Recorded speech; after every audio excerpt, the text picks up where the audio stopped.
আর হযরত আলী নামাজে ছিলেন, রুকুতে ছিলেন, আর তার ডান হাতে ছিল আংটি। কি ছিল?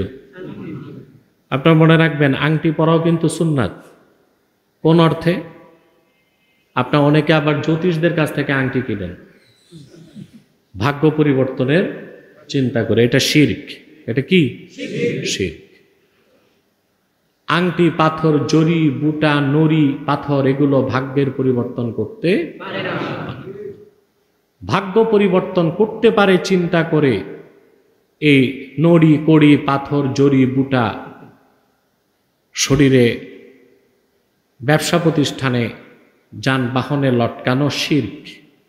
রাসূল করিম সাল্লাল্লাহু আলাইহি ওয়াসাল্লাম ইরশাদ করেছেন, যা আহমদ ইবনে হাম্বল তার মুসনাদে নকল করেছেন, মান আল্লাকা তামিমাতান ফাকাদ আশরাক, যে ব্যক্তি তামিমা লটকাইল সে শিরক করল। শুধু কোরআন হাদিস থেকে কালাম লিখে শরীরে রাখা যাবে, ওইটা রুকিয়া শারঈয়া। রুকিয়া শারঈয়া। আংটি পরিধান করা যাবে কেন? শারীরিক উপকারের জন্য। যেমন পান্না, চুনি, ফিরোজা এগুলো ব্যবহার করলে শরীরের কিছু লাভ আছে, বুঝলেন নাই? আর সবচেয়ে উত্তম হচ্ছে কালো আকিক। সুবহানাল্লাহ, এটা পরিধান করা সুন্নাত। কালো আকিক পরিধান করলে সব সময় মাথা ঠান্ডা থাকবে।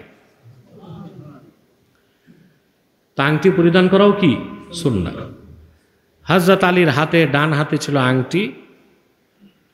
তিনি ফাআশারা ইলা সাইল বিয়াদিহি হাত্তা আখাযাহু, হযরত আলী নামাজের মধ্যে হাতটা ভিক্ষুকের দিকে দিলেন আর ইশারা করলেন যে আংটিটা নিয়ে যাও।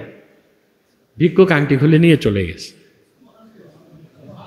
হযরত আলীর এই বদান্যতায়, দানশীলতায় আল্লাহ এত খুশি হলেন, সরাসরি কোরআনের আয়াত নাজিল করে দেন, ইন্নামা ওয়ালিয়্যুকুমুল্লাহু ওয়া রাসূলুহু ওয়াল্লাযীনা আমানুল্লাযীনা ইউকিমুনাস সালাতা ওয়া ইউতুনাজ যাকাতা ওয়া হুম রাকিউন। সুবহানাল্লাহ।